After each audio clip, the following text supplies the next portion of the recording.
So I've recently been focusing on my mindset and trying to find out what's the mindset of the exceptional leader. Many times I found it hard to keep my mind from being restless. And so last year, I read a fantastic book called The Mind of the Leader by Rasmus, Hougaard and Jacqueline. And in this video, I'm going to be talking about mindful leadership defined and explained. And I'm going to share with you 3 big ideas of how you can grow as a mindful leader. Welcome to Business Leaders Coach YouTube channel. My name is Toye, and on this channel, I take some of the best business, leadership, or personal development books with the aim of saving you time, turning the knowledge from these books into actionable steps so that you can get results, build a flourishing business, and have a great life. So if you are a CEO, a founder, an entrepreneur, or business leader, consider subscribing, which will help us grow our channel. Now, if you are like me, maybe you found your mind constantly racing, or you struggle sometimes to minimize distractions. The Mind of the Leader offers valuable insights to help you shift your focus away from chaos within and redirect towards your team and organization. Now, as a learning and development professional, I actually think that over time, we are going to be reading more books like this. Because it gives us some practical ways of addressing our mindset and not just our behavior. You might not see the relevance of this, of what is being addressed. And I would say that if you are a leader and you're not learning how to train your mind, then to be honest, maybe you're still living in the 20th century, because a lot has moved on now in terms of what we know about how our brain functions, and it's such an important part that needs to be addressed in leadership. And so the Mind of the Leader delves into the principles of effective leadership in the modern workplace. Drawing on extensive research, the authors highlight the crucial connection between a leader's mindset and the overall success of their team and organization. So first, they help us understand that if you are leading an organization, or you plan to eventually lead an organization, that you're going to need to go through the 3 levels of leadership concentric circles. Now, this model helps us understand how effective leadership begins with self-awareness and then extends outward to influencing people and then the organization. So in this video, I'm going to break it down. It's in the book, but let me give you the core model. So at the core of this model, we have self-leadership, and it all starts with self-awareness. In fact, we can say that all learning starts with self-awareness, right? To lead effectively, you must first lead yourself. And so self-awareness involves understanding your values, your strengths, your weaknesses, and emotions.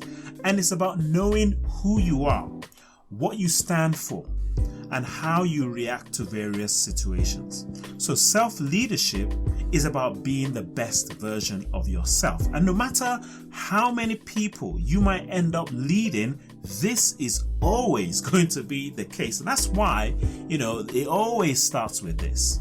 Now, moving one layer outward, we arrive at people leadership. And this level builds upon the foundation of self-leadership, because once you're self-aware, then you can better understand how to relate to others, and that's going to help in your people leadership, which involves being aware of the needs, motivations, emotions of those that you lead. And it's about creating connections, fostering collaboration, and inspiring your team to achieve their best. So to lead your people effectively, you must first start by leading yourself effectively. So you can always see it always comes back to leading yourself first.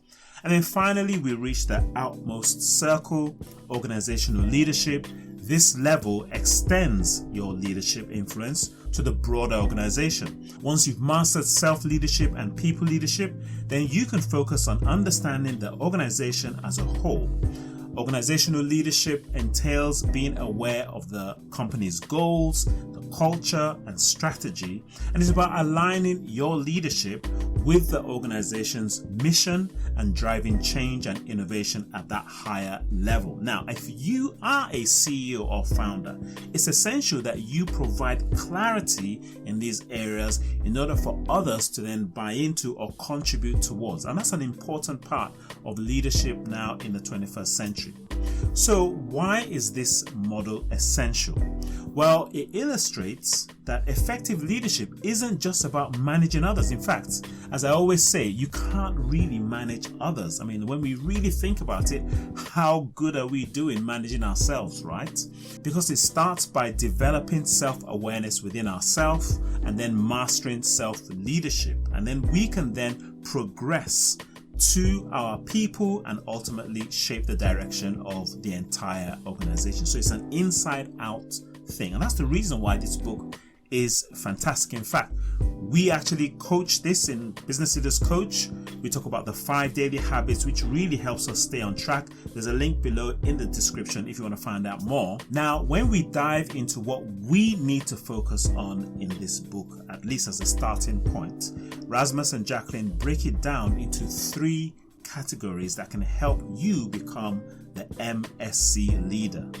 And this is someone who possesses certain qualities in their leadership style, emphasizing awareness, empathy, and a focus on the collective well-being of their team or organization. And these 3 qualities being mindful, being selfless, and being compassionate. And let me tell you, that doesn't get spoken about enough.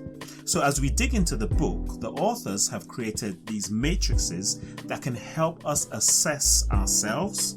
Now, the first is the mindfulness matrix. So within the mindfulness matrix, they help us to understand the contrast between being focused versus distracted, or being on autopilot versus aware. These boxes help us understand the different mental states that we can find ourselves in. And as I go through this, maybe you might be able to relate.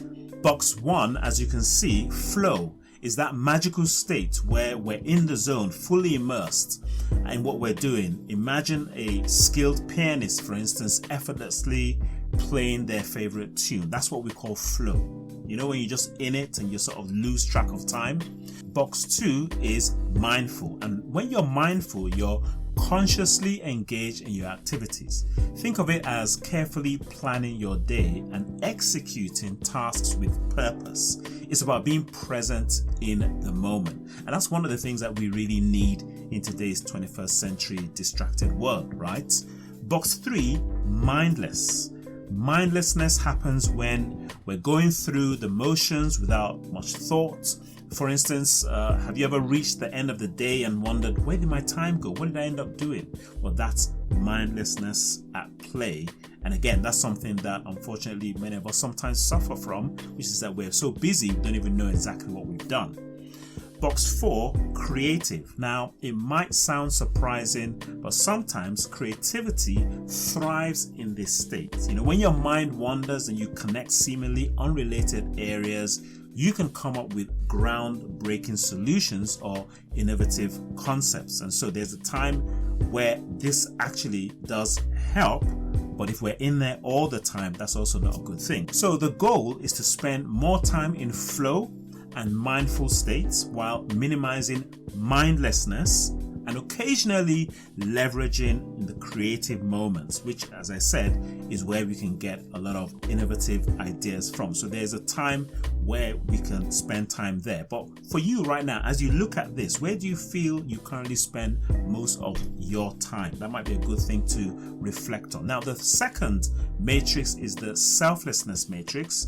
Just like before, the matrix helps us understand the different aspects of our mental state, specifically selflessness versus ego-centered and confident versus diffident. So as we dive into the matrix, we find that in box 1, we have pushover. And in this state, we might find ourselves prioritizing the needs of others to the point of neglecting our own interests or overly accommodating, even at the expense of our own well-being. Enablers. Enablers are leaders who empower and support their teams while remaining confident in their abilities. It's about fostering a collaborative environment where everyone can thrive. The third is narcissists. Leaders in this state may lack confidence in themselves, but at the same time still act primarily in their self-interest. It's akin to seeking personal gain without the conviction to lead effectively. And the fourth box is egoists. These are leaders who are confident in their abilities but may prioritize their interests above all else. It's about pursuing personal success without a strong focus on others. Now, as we reflect on this, again, we've got to ask ourselves, where do we sit? Obviously, we know that the ultimate goal is to lean towards being enablers. As I said, leaders who balance selflessness with confidence, empowering their teams and achieving personal growth. But as you can see, that this book is really addressing some of the core issues in leadership. This is the reason why it's a fantastic book. I know sometimes when we're watching things like this, we might be thinking, I need to send this to somebody else, right? That's typically what happens. But let's start with ourselves first. Where do you see yourself in these matrix? Let's go to the third one. So the compassion matrix, just like before, this matrix helps us understand different aspects of our mental state, specifically compassion versus indifference, and then being wise versus being ignorant. Now, box 1 then makes us naive, and these are individuals here.